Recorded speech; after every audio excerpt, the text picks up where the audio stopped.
BN BSc part 3 online classes में आपका स्वागत है। आज अपन बात करते हैं भारत में लोहे इस्पात उद्योगों की बात कर रहे थे और उद्योगों के अंतर्गत उद्योगों की स्थापना को प्रभावित करने वाले कारकों का अध्ययन किया। आज अपन बात करेंगे भारत में लोहे इस्पात उद्योग,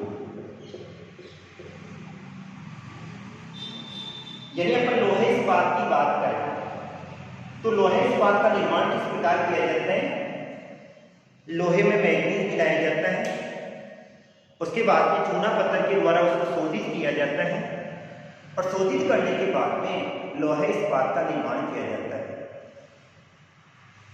लोहे इस्पात उद्योग की बात करें तो लोहे इस्पात उद्योग सबसे पहली बात आती है, इसको भारी उद्योग कहा जाता है।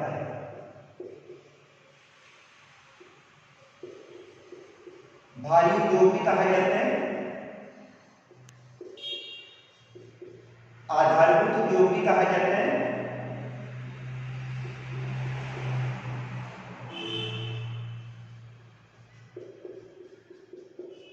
और उद्योगों की जननी भी कहा जाता है।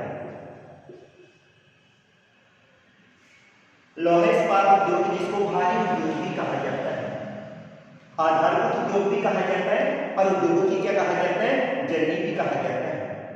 भारी उद्योग क्यों कहा जाता है, क्योंकि इसमें प्रयुक्त होने वाला कच्चा माल कौन कौन सा है, लोहा अयस्क है,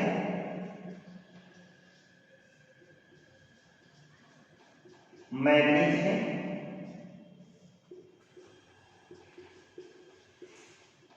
कोकिंग कोयला और चूना पत्थर। यानी लोहे इस्पात उद्योग में प्रयुक्त होने वाला कच्चा माल कौन सा हो गया, लोहा अयस्क हो गया, मैग्नीज हो गया, कोकिंग कोयला हो गया और चूना पत्थर हो गया। ये सभी पदार्थ वजन में अत्यंत भारी होते हैं और वजन में अत्यंत भारी होने के कारण से लोहे इस्पात उद्योग को क्या कहा जाता है, भारी उद्योग कहा जाता है। लोहे इस्पात उद्योग में प्रयुक्त होने वाला कच्चा माल लोहा अयस्क है, मैग्नीज है, कोकिंग कोयला है और चूना पत्थर है। ये सभी पदार्थ वजन में अत्यंत भारी होने के कारण से इस उद्योग को क्या कहा जाता है, भारी उद्योग कहा जाता है। अगली बात आती है आधारभूत उद्योग। जितने भी उद्योग होते हैं उनमें जो इंफ्रास्ट्रक्चर होता है अर्थात मशीनें होती है,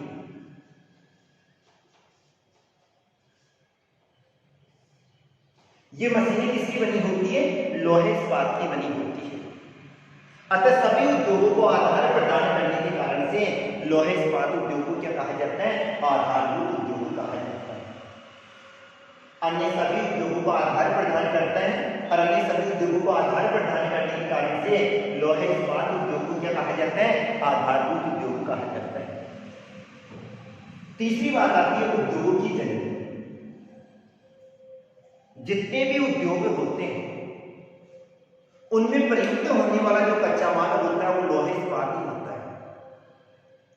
वहां जितनी भी मशीनें होती हैं, कारखाने होते हैं, इन सब में किसका उपयोग होता है, लोहे इस्पात का उपयोग होता है।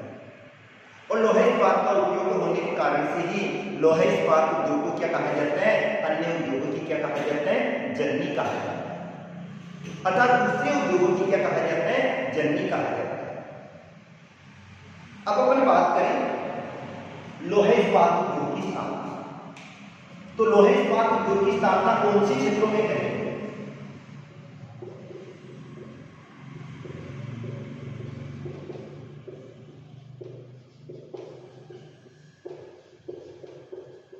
स्थानीयकरण के कारण।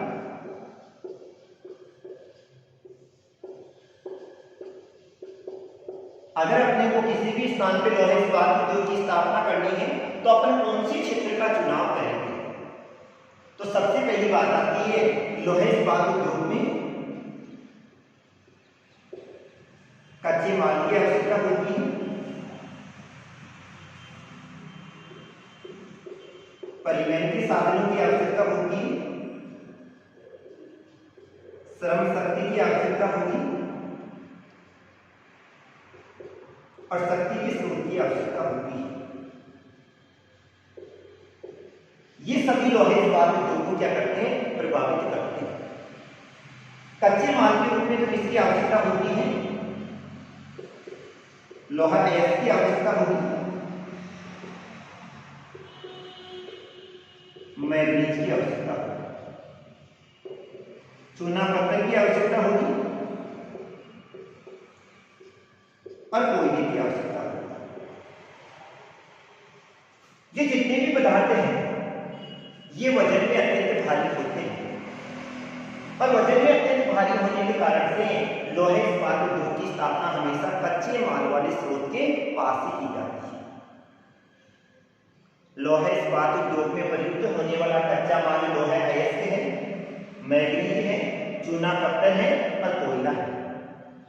ये सभी पदार्थ वजन में अत्यंत भारी होते हैं और वजन में अत्यंत भारी होने के कारण से लोहे इस्पात उद्योग की स्थापना कहां पर की जाती है, कच्चे माल वाले स्रोत के पास ही की जाती है।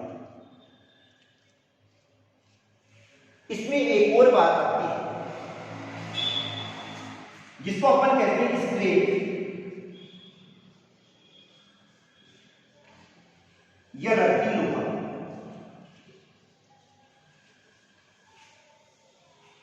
इस पर आधारित उद्योग की स्थापना पर कहीं भी कर सकते हैं। स्क्रैप या रद्दी लोहे पर आधारित जो उद्योग होते हैं इनकी स्थापना अपन किसी भी क्षेत्र में कर सकते हैं। किसी भी क्षेत्र में क्यों कर सकते हैं, क्योंकि इसमें माल की शुद्धता का कोई भी प्रभाव नहीं पड़ता। और जबकि ये वाला जो माल होता है ये कौन सी अवस्था में पाए जाते हैं, मिश्रित अवस्था में पाए जाते हैं। और मिश्रित अवस्था का मतलब होता है निर्माण प्रक्रिया के बाद उसका वजन क्या हो जाता है, कम हो जाता है। अतः अगर अपने को किसी भी लोहे इस्पात उद्योग की स्थापना करनी है तो अपन ऐसे क्षेत्रों में करेंगे जहां पर लोहा पाए जाते हैं, मैग्नीज पाए जाते हैं या चूना पत्थर पाए जाते हैं। लेकिन अगर स्क्रैप पर आधारित लोहे इस्पात उद्योग है तो उसकी स्थापना अपन हमेशा बाजार के पास ही करते हैं, क्योंकि उसमें माल की शुद्ध या अशुद्ध अवस्था का कोई भी प्रभाव नहीं पड़ता है। दूसरा, जिन क्षेत्रों में सुविकसित परिवहन के साधन पाए जाते हैं वहां पर इसकी स्थापना की जाती है लोहे इस्पात उद्योग। और ऐसे ही कारखाना है, कौन से स्थान पर है, विशाखापट्टनम। और विशाखापट्टनम का जो लोहे इस्पात कारखाना है वो परिवहन लागत न्यूनीकरण के सिद्धांत के आधार पर स्थापित किया गया है, क्योंकि जल परिवहन सबसे सुगम तथा सस्ता साधन होता है। और इस उद्योग की स्थापना कहां पर की गई है, जल परिवहन वाले बिंदु पे की गई। श्रम शक्ति की आवश्यकता भी होती है और शक्ति के साधन भी। आज तो जितने भी लोहे इस्पात उद्योग के कारखाने हैं अधिकांश उद्योगों की स्थापना कहां पर की गई है, जहां पर शक्ति के स्रोत पाए जाते हैं। यूरोप का अध्ययन करें तो यूरोप की 55 डिग्री अक्षांश के पास में कोयला पेटी पाई जाती है और उस कोयला पेटी के कारण से वहां पर उद्योगों की स्थापना क्या हुई है, अधिक हुई है। अब अपन बात करते हैं भारत में लोहे इस्पात उद्योग की स्थापना और विकास।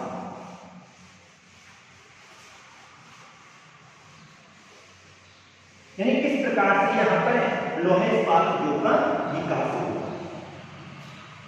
तो भारत में लोहे इस्पात उद्योग के विकास तो अपन बात कर रहे थे, यानी भारत में लोहे इस्पात उद्योग का विकास किस प्रकार से हुआ।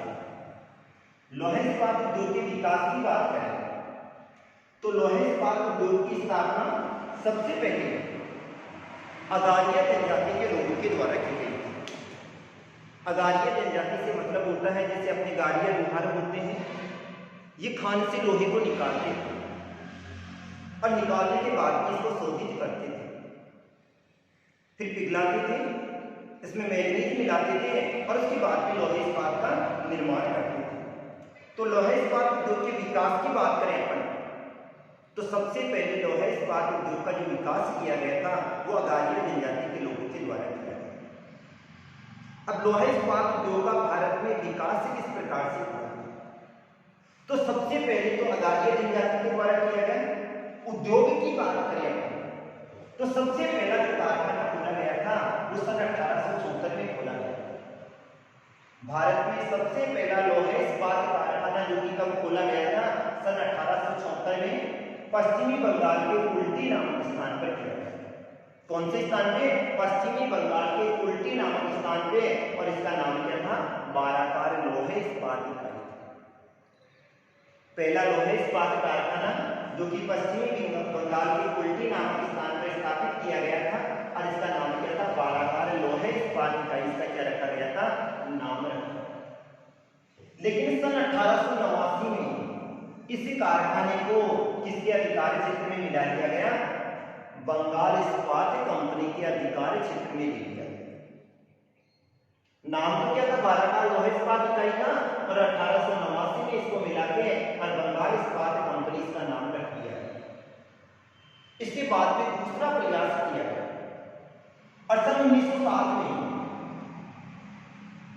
झारखंड के सांची नामक स्थान जो कि पहले बिहार में आता था, तो झारखंड के सांची नामक स्थान पर टाटा लोहा इस्पात इकाई, जिसको क्या कहा जाता है? इसको कहा जाता है टाटा लोहा इस्पात इकाई, यानी किसको कहा जाता है? Tata iron and steel corporation. Tata iron and steel corporation की स्थापना की गई। इस गांव का पहले तो नाम सांची था, लेकिन इस उद्योग की स्थापना किसने की थी? जमशेदजी टाटा ने की थी। अतः उनके नाम के आधार पे इस गांव का नाम भी क्या रख दिया गया है? जमशेदपुर रख दिया गया। 1907 में झारखंड के सांची नामक स्थान पर Tata iron and steel company की स्थापना की गई थी। वर्तमान में इस गांव का नाम जमशेदपुर है, और भारत का निजी क्षेत्र का सबसे बड़ा कारखाना। निजी क्षेत्र के कारखाने की बात करें तो ये किसके अंतर्गत आएगा? निजी क्षेत्र में आता है। और निजी क्षेत्र का सबसे बड़ा कारखाना कौन सा है? Tata iron and steel company. 1908 में पश्चिमी बंगाल के आसनसोल के हीरापुर नामक स्थान पर भारतीय लोहा इस्पात कंपनी की स्थापना की गई। किसकी स्थापना की गई? भारतीय लोहा इस्पात कंपनी की स्थापना की गई, और यह सार्वजनिक क्षेत्र का उपक्रम है। भारतीय लोहा इस्पात कंपनी यानी Indian iron and steel corporation, इसको की स्थापना की।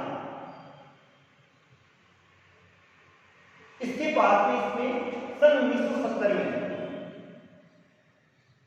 एक कारखाना कुल्टी का है, दूसरा कारखाना हीरापुर का है, और तीसरा कारखाना बरनपुर का है। 1953 में तो बरनपुर के कारखाने को मिला दिया गया। कभी 1953 में तो इसके बरनपुर के कारखाने को मिला दिया गया, और 1970 में हीरापुर और कुल्टी के कारखाने को मिला दिया। इस प्रकार 3 कारखाने हुए, कुल्टी, हीरापुर और बरनपुर। इन तीनों कारखानों को मिलाकर भारतीय लोहा इस्पात कंपनी की स्थापना की गई। किसकी स्थापना की गई? भारतीय लोहा इस्पात कंपनी, जिसको क्या कहा जाता है? इसको कहा जाता है, इसकी स्थापना की। फिर इसके बाद सन 1923 में मैसूर में भद्रावती या मैसूर लोहा इस्पात कारखाने की स्थापना की। भद्रावती या मैसूर लोहा इस्पात कारखाने की स्थापना की। सार्वजनिक क्षेत्र की बात करें तो सार्वजनिक लोहा इस्पात इकाई जो कि हिंदुस्तान स्टील लिमिटेड, किसमें आती है? हिंदुस्तान स्टील लिमिटेड, जिसमें 3 कारखाने आते हैं। राउरकेला आता है, भिलाई आता है, और दुर्गापुर आता है। राउरकेला, भिलाई और दुर्गापुर तीनों कारखानों को इसमें सम्मिलित किया जाता है। कौन कौन से कारखाने हुए? राउरकेला, भिलाई और दुर्गापुर, तीनों कारखानों को इसके अंतर्गत सम्मिलित किया जाता है।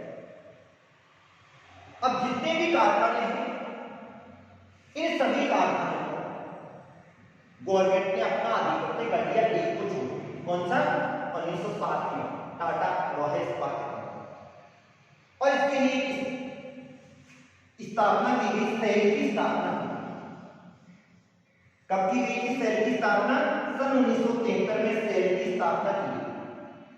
और सेल का पूरा नाम है steel authority of India limited. SAIL का पूरा नाम क्या है?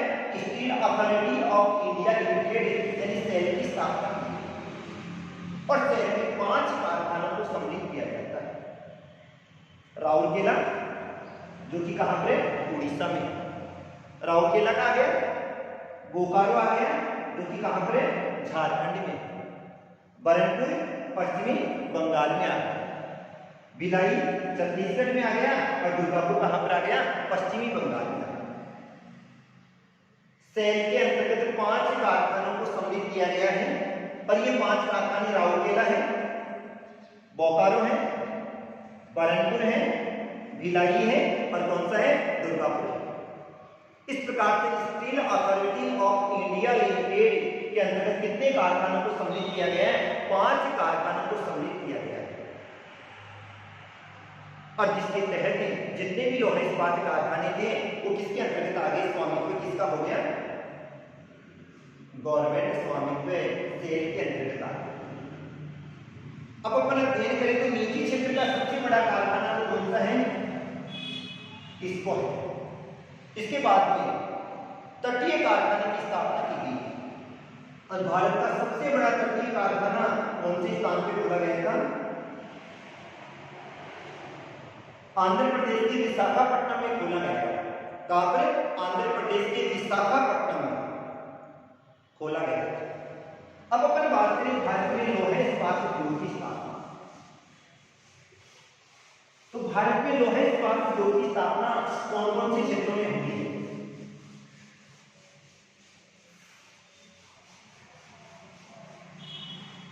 तो भारत में लौह इस्पात की बात करें, अपन एकल इस्पात का निर्माण करते हैं।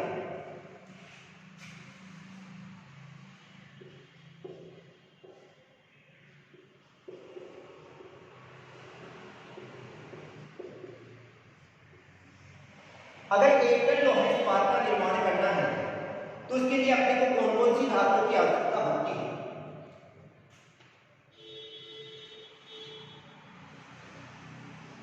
तो 2 टन तो अपने को चाहिए कच्चा लोहा। 2 टन तो क्या चाहिए? कच्चे लोहे की आवश्यकता होती है।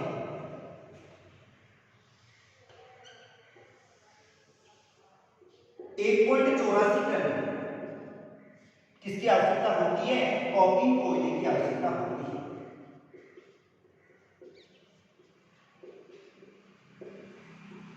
किसकी आवश्यकता होती है? कॉकिंग कोयले की आवश्यकता होती है।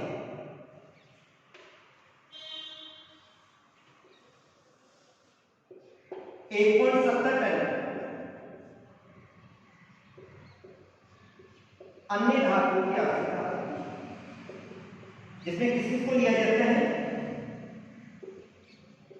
मैग्नीज को लिया जाता है, चूना पत्थर को लिया जाता है, मृतिका मिट्टी को लिया जाता है, इन सबको लिया जाता है। अपन मात्र 1 टन लोहे इस्पात का निर्माण कर रहे हैं और उसके लिए 2 टन ये चाहिए कच्चे लोहे की, 1.84 टन कॉकिंग कोयले की आवश्यकता होती है और 1.70 टन अन्य धातुओं की आवश्यकता होती है। अब बात करें अपन तो लोहे इस्पात उद्योग की स्थापना अपन कहां पर करेंगे? जहां पर ये तीनों तत्व 1, 2 और 3 तीनों तत्व प्रचुर मात्रा में पाए जाते हैं, वहीं पर अपन किसकी स्थापना करते हैं? लोहे इस्पात कारखाने की स्थापना करते हैं। अतः सर्वाधिक लोहे इस्पात कारखाने की स्थापना कौन कौन से क्षेत्रों में हुई है? पश्चिमी बंगाल में हुई है,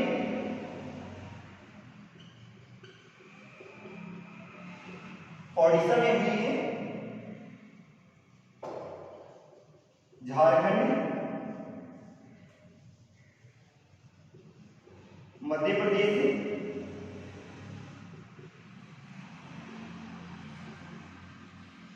और आंध्र प्रदेश। भारत में सर्वाधिक जो कारखानों की स्थापना हुई है लोहे इस्पात कारखानों, वो पश्चिमी बंगाल, ओडिशा, झारखंड, मध्य प्रदेश और आंध्र प्रदेश में स्थापित है।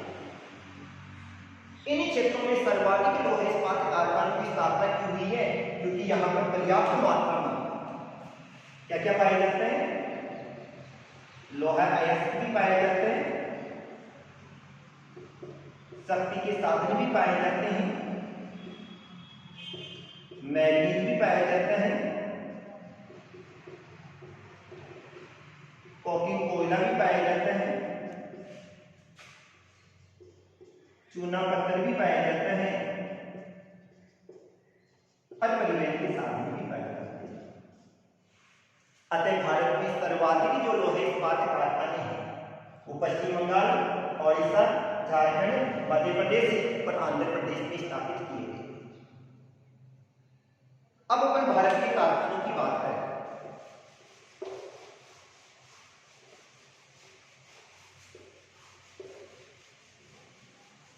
तो भारत के जो मुख्य कारखाने हैं, सबसे पहले आता है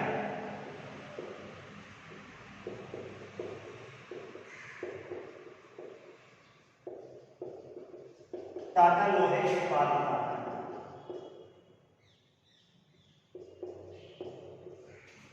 टाटा लोहे इस्पात कारखाना जिसको किसको कहा जाता है,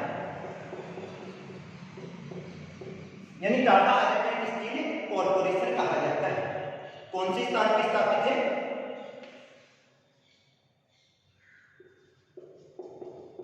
झारखंड,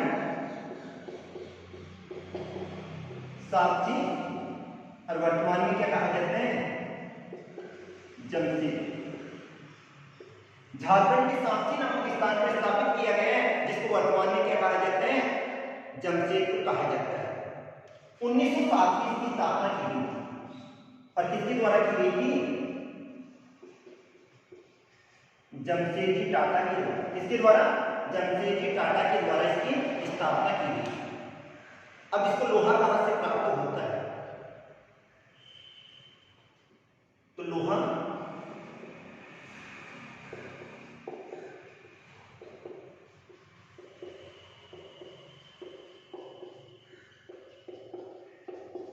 गुरु महिसानी की खानों से प्राप्त होता है जो लोहे के लिए सबसे प्रयुक्त है।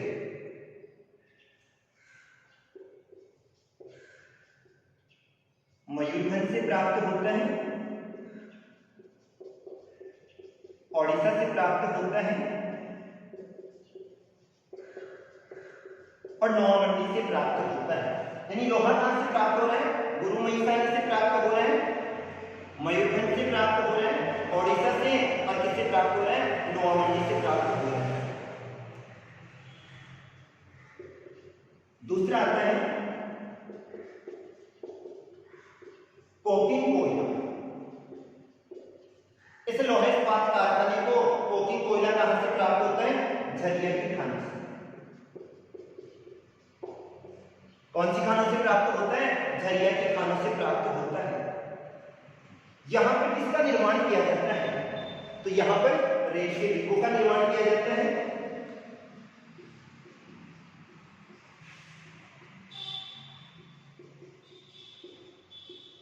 रेल के डिब्बे बनते हैं, पटरियां बनती हैं और इंजन बनते हैं और पहिए भी यहीं पे बनते हैं। इनका निर्माण किया जाता है। दूसरा कारखाना आता है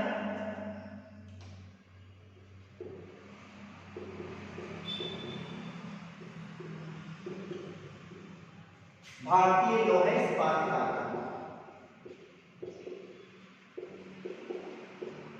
कौन सा है, भारतीय लोहे इस्पात कारखाना, जिसको क्या कहा जाता है, इसको Indian iron and steel corporation. 3 इकाइयां आती है, कौन कौन सी आती है, हीरापुर आती है, बरनपुर आती है और कुल्टी आती है। भारतीय लौह इस्पात कारखाना जिसको इसको कहा जाता है, और इसमें भी 3 कंपनियां आती है, हीरापुर, भरतपुर और उल्टी। हीरापुर, भरतपुर और उल्टी, ये सार्वजनिक क्षेत्र का कारखाना है। और 1976 के बाद ये किसके अंतर्गत आ गया? सेल के स्वामित्व में आ गया। सेल यानी steel authority of India limited के स्वामित्व में आ गया। लोहा, कयोझर, मयूरभंज और झरिया। क्योंझर, मयूरभंज और झरिया, इन खानों से इसको क्या प्राप्त होता है? लोहा प्राप्त होता है। क्या प्राप्त होता है? लोहा प्राप्त होता है। इसके बाद में आता है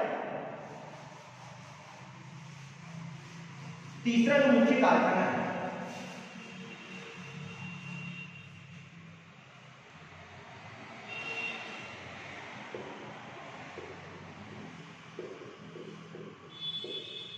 वेस्टफोलिया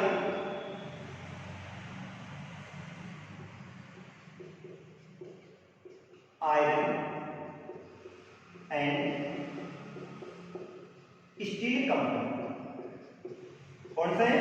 वेस्टफोलिया iron and steel company, VIS है। इसकी स्थापना कहां पर की गई है? कर्नाटक के भद्रावती नाम के स्थान पर की गई है। और ये कहां पर है? कर्नाटक में। कहां पर? कर्नाटक के भद्रावती नामक स्थान पर इसकी स्थापना की गई है। और ये भी किसके स्वामित्व में आता है? इसके अंतर्गत आता है सेल के स्वामित्व में आता है। किसमें? सेल के स्वामित्व में आता है। इसको लोहा कहां से प्राप्त होता है? बाबा बुदन की पहाड़ियों से। कहां से? बाबा बुदन की पहाड़ियों से इसको क्या प्राप्त होता है? लोहा प्राप्त होता है। इसके बाद में चौथा कारखाना राउरकेला है, इस्पात संयंत्र। कौन सा है? राउरकेला इस्पात संयंत्र। ये कहां है? ओडिशा। कहां पर स्थापित किया गया है? ओडिशा में। पांचवा कहते हैं भिलाई इस्पात संयंत्र, और ये कहां पर है? छत्तीसगढ़। कहां पर है? छत्तीसगढ़। 5 हो गए। छठा आ जाएगा दुर्गापुर इस्पात संयंत्र, और ये कहां पर है? पश्चिमी बंगाल। दुर्गापुर इस्पात संयंत्र कहां पर स्थापित किया गया? पश्चिमी बंगाल में स्थापित किया गया। 7वां आ जाते हैं बोकारो इस्पात संयंत्र, और ये कहां पर स्थापित है? झारखंड। कौन से स्थान पे? झारखंड में स्थापित किया गया। 8वां आता है जिंदल विजयनगर इस्पात लिमिटेड, ये कहां पर है? कर्नाटक में। जिंदल विजयनगर इस्पात लिमिटेड जो कि कहां पर स्थापित किया गया है? कर्नाटक। 9वां आ जाता है विशाखापट्टनम इस्पात संयंत्र,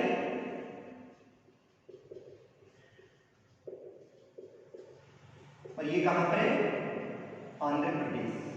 कहां पर स्थापित किया गया है? आंध्र प्रदेश में स्थापित किया गया। और 10वां आता है सलेम इस्पात संयंत्र, और ये कहां पर स्थापित किया गया है? तमिलनाडु में स्थापित किया।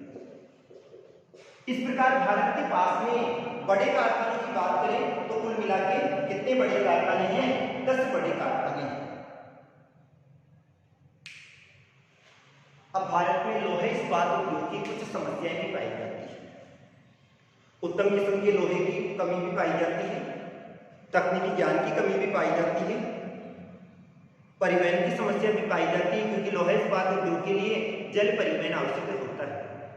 तो इन सभी सबकी कमी पाई जाती है, अतः भारत में लौह इस्पात उद्योग का विकास क्या हुआ है, कम हुआ। आज के लिए इतना ही।